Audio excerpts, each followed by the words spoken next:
नमस्कार जी, उत्तर प्रदेश उत्तराखंड देख रहे हैं आप। आपके साथ में हूं दिव्या तिवारी। खबरों में सबसे पहले बात करेंगे बड़ी खबर की। उत्तर प्रदेश में राज्यसभा चुनाव अब और भी ज्यादा दिलचस्प होता हुआ दिखाई दे रहा है। बीजेपी की 9 सीटों में से 8 पर प्रत्याशी खड़ा करने के बाद अब चर्चा हो रही थी कि बीएसपी का प्रत्याशी 9वीं सीट जीत सकता है, लेकिन अब बीएसपी के विधायकों ने बगावत कर दी है और ऐसे में ये जो चुनाव है दिलचस्प मोड़ पर आ गया है। हमारे साथ हमारे सहयोगी विशाल जुड़े हुए लखनऊ से। विशाल, ओवर टू यू। देखिए, बिल्कुल हमारे साथ इस वक्त बसपा के बागी विधायक असलम चौधरी। बहुत आपका पुराना कैडर रहा है, बसपा में आप बहुत लंबे समय तक रहे, लेकिन अब आज बागी हो चुके हैं। आपने प्रस्तावक के तौर पर नाम वापस ले लिया है। हालांकि आपका दावा है कि आपने प्रस्तावक बाप बने ही नहीं थे, लेकिन सिग्नेचर जो थे वो आपका है कि आपने प्रस्तावक बाप बने ही नहीं थे, लेकिन सिग्नेचर जो थे वो आपके फर्जी थे। पहली बात तो आप जो कह रहे हैं, बागी विधायक नहीं हूं मैं बसपा का। मैं बसपा का विधायक हूं, बागी विधायक नहीं हूं। ये जो आप पूछ रहे हैं कि जिस तरीके से नॉमिनेशन कैंडिडेट का होता है, उसमें जो प्रस्तावक होते हैं वो साथ लिए जाते हैं, वो ले जाए जाते हैं नॉमिनेशन के। चुनाव आयोग उसकी वीडियोग्राफी करता है। किसी वीडियोग्राफी में हमें कोई जानकारी नहीं है किसका प्रस्ताव हो रहा है, किसके हम प्रस्तावक बनने, किसका नॉमिनेशन हो रहा है, हमें कोई जानकारी नहीं थी। जब जानकारी पड़ी तो हम पार्टी के बगावती नहीं है, हम जो पार्टी की नीति में जो फर्क आया है उसके हम खिलाफ हैं। बीजेपी की गोद में बैठ के जिस तरीके से नॉमिनेशन हो रहा है उसके हम खिलाफ हैं। इसलिए हमने अपना जो हमारे फर्जी साइन थे उसका हमने एफिडेविट दिया कि हमारे फर्जी साइन है, हम प्रस्तावक नहीं है। लेकिन ये जानकारी तो आपको पहले हो गई होगी ना, क्योंकि रामजी गौतम जी ने तो 26 तारीख को नॉमिनेशन कर दिया था। तब प्रस्तावक के 10 नाम आते हैं, बकायदा हर जगह उनके नाम, आप लोग का नाम चल रहा था कि 10 प्रस्तावक ये बनाए गए थे और मीटिंग में बकायदा आप लोग के सिग्नेचर लिए गए। मीटिंग, हमें कोई मीटिंग की इतला नहीं। जिस दिन नॉमिनेशन है उसकी कोई खबर नहीं। जो गौतम जी हमारे प्रत्याशी है उनका कोई फोन नहीं, किसी दल के नेता का फोन नहीं, हमें कोई फोन नहीं, हमें कोई जानकारी नहीं थी। ये तो हमें कल जानकारी मिली कि हमारा प्रस्ताव का नाम है।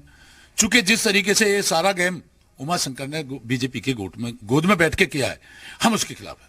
अच्छा, लड़ाई जो है पार्टी के अंदर की है या बसपा सुप्रीमो से नाराजगी है?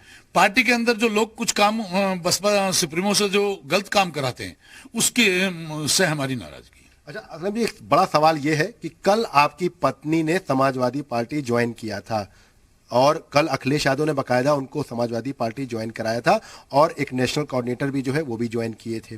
तो क्या नींव वहीं से पड़ी थी? क्योंकि आपका आज बगावत करना, उसके साथ साथ आपके साथ कई और जो विधायक हैं उन्होंने प्रस्तावक के तौर पर नाम वापस लिया, तो कल नींव पड़ी थी वही? कोई कल नींव नहीं पड़ी। घरवाली से, मेरी पत्नी से मेरा कोई मतलब नहीं। वो अपने बच्चों के साथ अलग रहती है। एक बेटा मेरे साथ, 2 बेटे मेरे साथ रहते हैं। बड़े बेटे के साथ वो अपने अलग रहती है, अपने ससुर के मकान में रहती है। मेरा उससे कोई मतलब नहीं। मैंने काफी समझाने की उसे कोशिश करी 2 महीने से कि हम बसपा के हैं, बसपा से में रहेंगे, बसपा की राजनीति करेंगे। चूंकि दलित, गरीब, मजदूर, किसान की राजनीति जो बसपा में हित में है वो कहीं नीति है। लेकिन एक सवाल ये भी उठता है ना कि अचानक से ये आज क्यों ये ऐसा हुआ? क्योंकि ये तो 26 तारीख को नॉमिनेशन था, उसके बाद समय था। आज अगर हम आप देखिए तो समय हो गया, तो ये कल भी हो सकता था। मैं इस क्वेश्चन के बदले में आपसे पूछ सकता हूं कि जिस चीज की तुम्हें जानकारी नहीं, कहीं बूझे नहीं जा रहे, कहीं मीटिंग नहीं, कोई बुलाया नहीं जा रहे, कोई जानकारी नहीं है, और जब तुम्हें तत्काल पता पड़ेगी तभी तो उसका कोई विरोध करोगे। इसी तरीके से हमारे साथ हुआ है। अच्छा, आप लोग अब किसके साथ जाएंगे? क्योंकि अब तो प्रस्तावक के तौर पर अपने नाम वापस ले लिया। रामजी गौतम को आप वोट करेंगे नहीं अगर चुनाव होता है तो ऐसे में आप किसके साथ जाएंगे? अब हम तो बीएसपी गए, बीएसपी के साथ रहेंगे और कहाँ जाएंगे? बीएसपी के साथ, लेकिन बीएसपी के तो प्रत्याशी रामजी गौतम है। बीएसपी के रामजी प्रत्याशी, बीएसपी के रामजी गौतम जो है बीएसपी के प्रत्याशी नहीं है।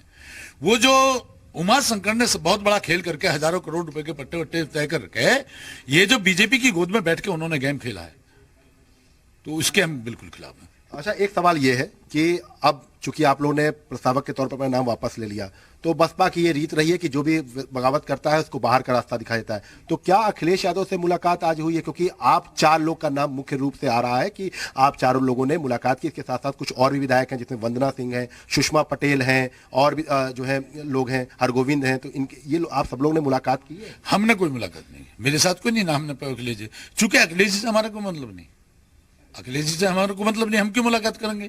या उनका जो प्रत्याशी कहा जा रहा है उसको हम जानते नहीं। हमने तो अपने प्रत्याशी का चेहरा आज तक नहीं देखा।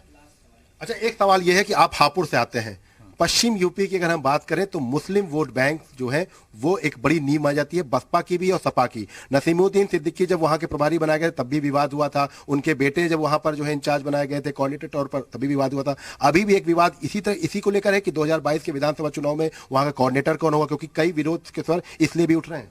ये बिल्कुल आपकी बात सही है, ये क्वेश्चन आपका सही है। नसीमुद्दीन सिद्दीकी जी का जो तौर तरीका था, उन्होंने पार्टी को खत्म करने का काम किया। आज जो कोऑर्डिनेटर बना रखे हैं बहन जी ने वहां शमसुद्दीन राय, पार्टी को बिल्कुल एकदम डाउन कर दिया और खत्म कर दिया। आज उनके संपर्क में कोई भी एक सभ्यता सामान्य का आदमी कोई नहीं है। चूंकि नसीमुद्दीन सिद्दीकी ने और इन्होंने, आपने देखा होगा जब सपा की सरकार बनी थी तब भी पश्चिम से 40 जीत के आए थे। आज मैं पश्चिम से अकेला विधायक हूं और वहां का जो प्रभारी कोऑर्डिनेटर है वो लोगों से फोन करके कहता है कि भाई विधायक साहब को संपर्क नहीं करना। मेरी बराबर की सीट पे चुनाव हो रहा है, मेरी बराबर की सीट पे बुलंदशहर में चुनाव हो रहा है, विधायक हूं मैं, मेरे समाज के वोट बहुत है वहां, तो मुझे वहां ड्यूटी लगानी चाहिए, कोई ड्यूटी नहीं है। और जो कोऑर्डिनेटर है उसका खामियाजा बहन जी को और हमारी पार्टी को बहुत बड़ा उठाना पड़ेगा। अच्छा, जो आरोप लगते हैं कि लगातार टिकट को लेकर कि पैसे को लेकर आरोप लगते हैं, क्या उस तरह की भी कुछ बातचीत है पार्टी के अंदर? क्योंकि राज्यसभा चुनाव में ये अक्सर देखा जाता है कि पैसों के आरोप लगते हैं। पिछली बार अनिल सिंह पर आरोप लगे थे। ये आरोप जो आपने दो क्वेश्चन कर लिए इसमें, एक तो पार्टी के प्रत्याशियों के टिकटार्थियों के मामले में क्वेश्चन कर लिए, एक राज्यसभा में कर लिए। राज्यसभा की जोन सी अब बात कर रहे हैं, चूंकि एक मैंने आपके चैनल के माध्यम से देखा है, एक दो चैनल के माध्यम से उमाशंकर ने जो एलिगेशन लगाया है, चूंकि उमाशंकर खुद बड़ा भ्रष्ट है, उसने जो हजारों करोड़ का उन्होंने कह दिया कि पैसे का गेम हुआ है, ये गेम हुआ। जो राज्यसभा का प्रत्याशी दूसरे लोगों ने खड़ा किया है और हमारा प्रत्याशी, दोनों तो ऐसी गरीब है, ये कहां से किसको पैसे देंगे? बीजेपी का प्रत्याशी नोवा है नहीं। आप अब एक बजाज नाम लेते हैं, बजाज तो किसी के पीछे पड़ सकता है। एक लॉयर एडवोकेट है जो मैंने सुना है, उसका जो दूसरा बजाज कैंडिडेट है उसकी तो खुद नॉमिनेशन में देख लीजिए क्या स्थिति है, वो तो खुद गर्जबंद की है, मैंने जो सुना है। अच्छा, एक सवाल आखिरी है, किधर जाएंगे आप? क्योंकि बसपा में तो ये माना जा रहा है कि अब आप नहीं रहेंगे, और कितने विधायक आपके साथ हैं अभी बसपा के? बिल्कुल एग्जैक्ट आंकड़े, आज 4 के अलावा। ये 4 हैं, ये एक दो और जो भी हैं। हम बस वंदना सिंह और सुषमा पटेल तो लगातार संपर्क में है ना? नहीं, वंदना सिंह हमारे संपर्क में नहीं है, मतलब ये तो वो जाने। हम 4 हैं, हम 4 हैं जो चारों गए हैं जिन्होंने। मैं आपको साफ साफ बता दूं, हम बीएसपी के हैं।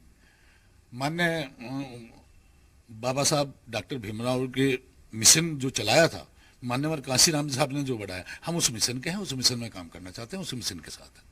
अच्छा, ये जो तमाम जो चीजें थी, ये साफ तौर पे कहा जा सकता है कि असलम चौधरी जी हैं, इनकी पत्नी ने कल समाजवादी पार्टी ज्वाइन की थी और उसके बाद आज बसपा में बड़ी बगावत हुई है।